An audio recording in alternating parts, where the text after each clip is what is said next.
Fala galerinha, beleza? Agora eu vou estar falando com vocês aqui sobre o jogo de volta entre Atlético de Madrid e Real Madrid. Jogo agora do Vicente Calderón. O Real venceu a primeira perna por 3-0. Antes de chegar no que eu acho desse jogo de volta, vamos dar uma repaginada em como foi o jogo de ida. A expectativa lá, minha, era de um ambas marcam. Muita gente eu vi acreditando nesse mercado também, porque o Real é um time que ele alterna momentos em seus jogos. Lembra meio que o Manchester City, é um time que alterna momentos em que ele tem muita intensidade, que ele abafa o adversário, com outros momentos em que o time simplesmente morre, o time simplesmente se retrai em toda a sua defesa, deixa o adversário jogar, deixa o adversário ficar à vontade, e ele sempre se fechava com 4-3. E acho que isso era um ponto que deixava o time frágil. Não tinha jogador bastante, talvez, não fechava duas linhas de 4, como é de costume. E contra o Atlético de Madrid isso aconteceu. O Zidane aí, ele deu uma calada de boca em mim, que eu sofro para encontrar algo especial nele. Ele vem mostrando que ele merece ter uma segunda chance aí. Aliás, todo mundo merece uma segunda chance, né? Danilão, perdoa o Cavani aí, mano. O cara é bom, pô. Já perdeu muito gol aí na época do Ibra, mas hoje aí ele tá voltando a ser o faro matador. Então, voltando aí o Real Madrid, o Zidane mostrou para mim que ele tem uma visão diferenciada, ele fechou o time no 4-4-2. Mostrou que tem um pouco, né? Calma lá. Não é? O cara não era um lixo e agora é um deus. É por partes. Então ele montou o Real no 4-4-2 para defender, atacava no 4-3-3. O Isco, que eu até destaquei que não joga bem na ponta, ele novamente ele não produziu muito bem na ponta, mas o que ele jogou defensivamente, o cara foi um leão, o cara deu muito carrinho, roubou muita bola, brigou muito. Aliás, em termos de empenho, esse foi o melhor jogo do Real Madrid na temporada. Não só em termos de empenho, em termos totais, assim, foi o melhor jogo do Real Madrid toda a temporada.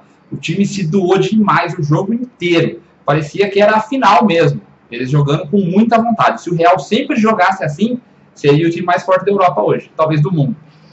Tem que ver aí, será que eles passam o Palmeiras? Tô zoando, galera. Só ESPN que compara Palmeiras com o Real Madrid. Se eles jogassem sempre assim, eles seriam o time mais forte do mundo. Mas eles não jogam sempre assim, esse que é o ponto.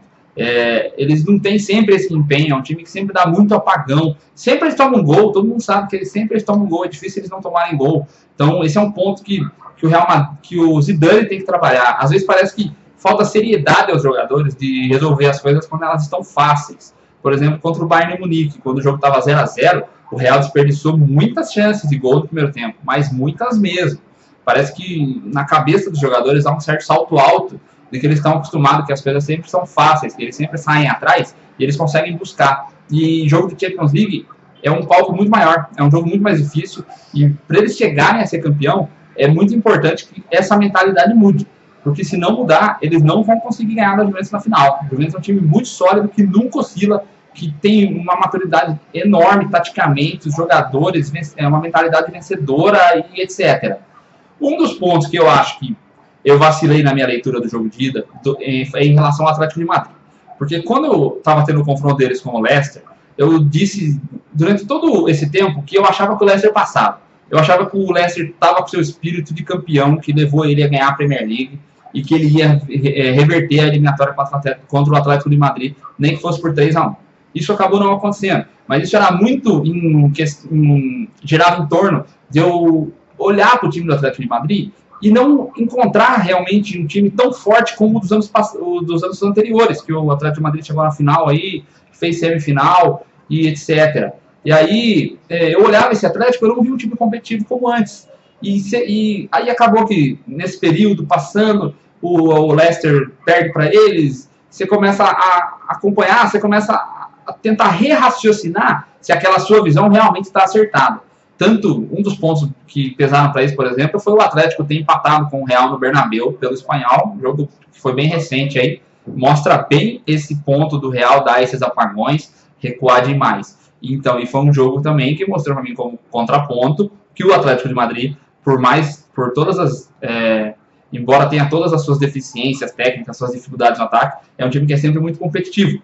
Então, eu ficava muito nessa linha, que Real a gente vai ver, que Atlético a gente vai ver. A gente acabou vendo o melhor Real, a melhor versão desse Real Madrid, e acabou vendo a pior versão desse Atlético de Madrid. Provavelmente foi a pior atuação do Atlético de Madrid em toda a temporada. Foi um time totalmente apático, passivo, não fazia jogadas de penetração, não conseguia entrar na defesa do Real Madrid, não chutava de fora, eles chegavam até o terço ofensivo, tentavam alguma coisinha, se não desse certo ninguém insistia, ninguém tentava um drible, o Carrasco fez uma partida muito apagada, o Griezmann ficou escondido na marcação, então ninguém tentou nada, o Atlético de Madrid arriscou muito pouco ao gol do Real Madrid, parece que eles mesmos não acreditavam que dava. E nessa mesma linha, eu penso que eles não devem acreditar que dá para virar eliminatória, mas penso que seja um jogo que eles vão pensar muito mais em relação à honra, em relação a como é o último derby contra o Real Madrid no Vicente Calderón, um estádio tão histórico para o Atlético de Madrid, o estádio onde ele foi campeão espanhol em 2012, né? Se não me falha a memória, 2012, ganharam até empataram com o Barcelona no Camp Nou e saíram com o troféu. Toda essa história que tem, sendo o último derby contra o Real Madrid, eu acho que eles vão jogar muito mais por isso, muito mais por conseguir essa última vitória nesse jogo. E por esse ponto, eu acho que não vai ser um jogo com a mesma disciplina tática que a gente viu no jogo de ida. Principalmente o Real. O Real não deve vir fechado dessa forma. Ele não jogou fechado, tá? Só para deixar claro. Ele teve o seu momento de intensidade que ele sempre teve nos jogos, jogando no 4-3-3. E aí, no momento que ele recua, que ele tenta cadenciar, que ele dá esses apagões, aí ele se fechou com duas linhas. Ele não costuma se fechar com duas linhas. Então foi apenas essa mudança aí que o Real fez. Ele não jogou de forma defensiva. Não é isso que eu estou querendo dizer. Então, para esse jogo de volta, acredito que o Real não vai ter essa mesma postura tática, essa mesma preocupação defensiva, e nem o Atlético de Madrid. Eu acho que o Atlético de Madrid vai querer realmente jogar por isso, jogar pelo orgulho, jogar pela honra dos seus torcedores e etc. E por isso, eu de novo vou ficar com ambas marcam. O over pode até rolar aqui também, porque já que os times não vão se preocupar tanto assim com a defesa, o 1-1 não é um placar tão provável assim. Então o over 2,5 também pode pintar aí como alternativa. Vamos ver qual que é. Vamos ver qual deles a odds vai estar maior, porque a minha esperança aí, minha esperança não, aquilo que eu espero desse jogo é uma partida mais aberta, mais franca, futebol mais jogado e sem tanta preocupação tática. Demorou? Essas são as minhas análises para a Champions League. Quais são as suas? Manda aí nos comentários. Valeu, forte abraço.